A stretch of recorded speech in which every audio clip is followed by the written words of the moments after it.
Hello and welcome back to California Geology. I am Dr. Robert Lopez. Today I want to talk about minerals, the physical property of minerals, particularly how they break, and geologists call that cleavage. Cleavage is the way a mineral breaks, and really they're dictated by zones of weakness within the crystalline structure. So over here I have the model for halite, which is sodium chloride. Geologists call this mineral halite. And so there'll be sodium and chloride atoms all repetitive within this crystalline structure. One thing I want you to note is that repetition, that structure and order, yield these zones of weakness where you'll see a horizontal zone going this way, and then you'll see a vertical zone on the front here. Well, that's the second direction.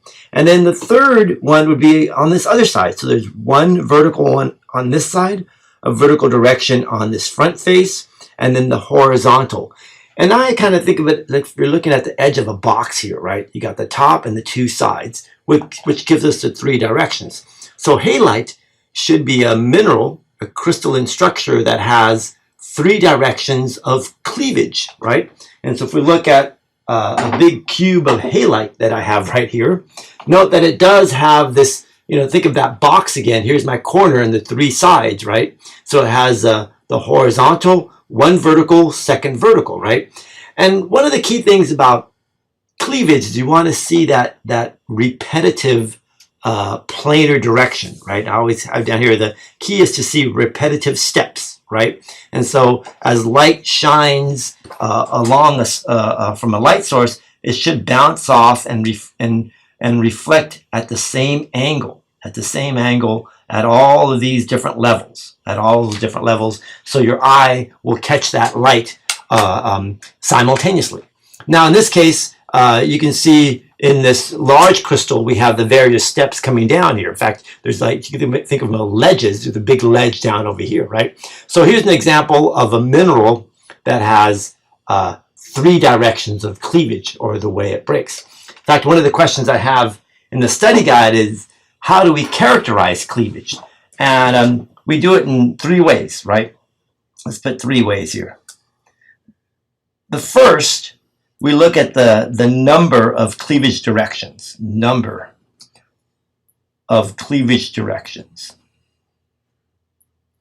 The second is we look at the angle between cleavage directions.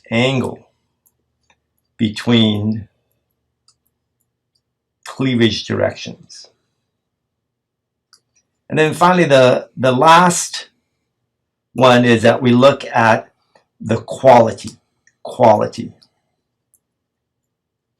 of cleavage.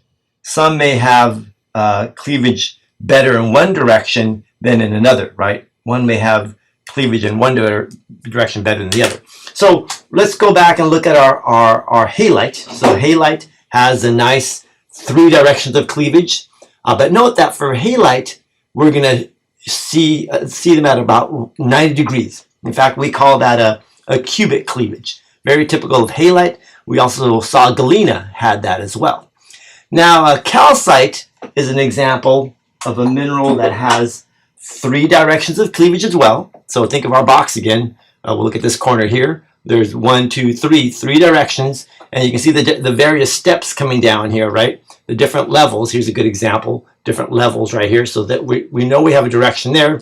You can see that if it breaks, it's going to break along here, right? That cleavage or zone of weakness within the crystal structure. If you look at the model for calcite, again, we see that those same three planes, the weakness that's horizontal, the weakness that's vertical along the front, and then the one along the side over here. But I also want you to note that unlike the halite crystal or model here, is that the angle between cleavage directions is not 90 degrees. In fact, for halite, it should be, for calcite, it should be 75 degrees here, the acute angle, and the obtuse angle here would be 105 degrees, right? And so over here I have some nice little crystals of halite, of calcite, And one property of calcite is calcite has this property of a double refraction.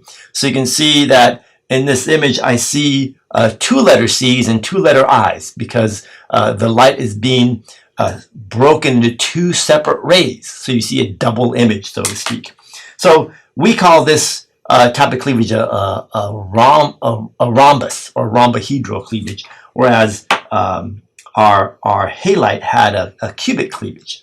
So we've talked about the number of cleavage directions, the angle between cleavage directions, and the quality of the cleavage for how we describe cleavage. Now, I'd like to show you one last mineral to dictate that. And we can see this is the mineral gypsum. I already showed you the big selenite gypsum. And you can see that it has one very excellent planar cleavage, right? One planar cleavage. You can see where the repetitive rows could be here.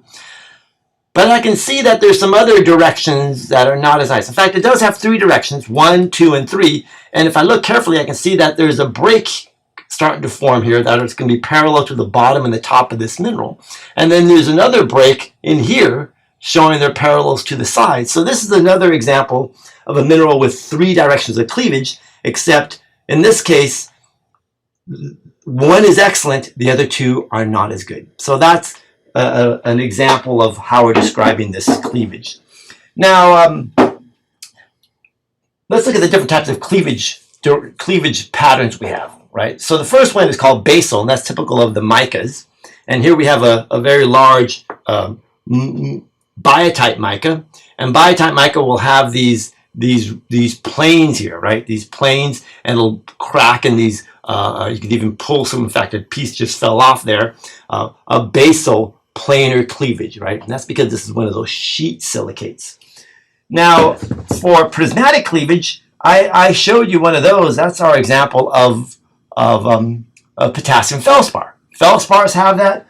Another one is a mineral called hornblende, and hornblende is a mafic. You can see it's dark, this mafic mineral, and there you go. You see how the cleavage flashes. Whenever you see something like that, where there's a flashlight along the whole mineral, you know there's a cleavage plane there, right?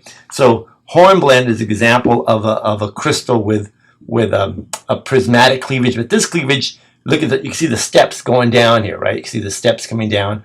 So that's an example of a cleavage that's not at 90 degrees. Here's a good example of a step down from there down to here, right? But not at 90 degrees. Now, we talked about cubic cleavage for halite, and then we talked about the rhombus for calcite. A couple other things to note with minerals is a polymorph are basically, there'll be 2 or more minerals that have the same chemical formula. And a good example is graphite and diamond. Both graphite and diamond are minerals. They're inorganic, right? Because the carbon here is not produced by a living organism. It's just carbon in the natural world, in the inorganic world. So that's a polymorph. Striations, we talked about these, and exsolution lamellae, we talked about those when we did the feldspars. I'd like to show you what happens to a sample of, let's say this one, calcite, when we put acid on it. In fact, that's a tool which geologists use, especially in the field. One thing about calcite, it's soft, so you can scratch it. You can see some scratches on this mineral. But an easy way to determine whether you have calcite or gypsum, right, is that if you put a drop of acid on here, and you'll see that it should effervesce or react. So that's what I mean by the acid test. All right, well, let's stop here with minerals, and we'll see you next time.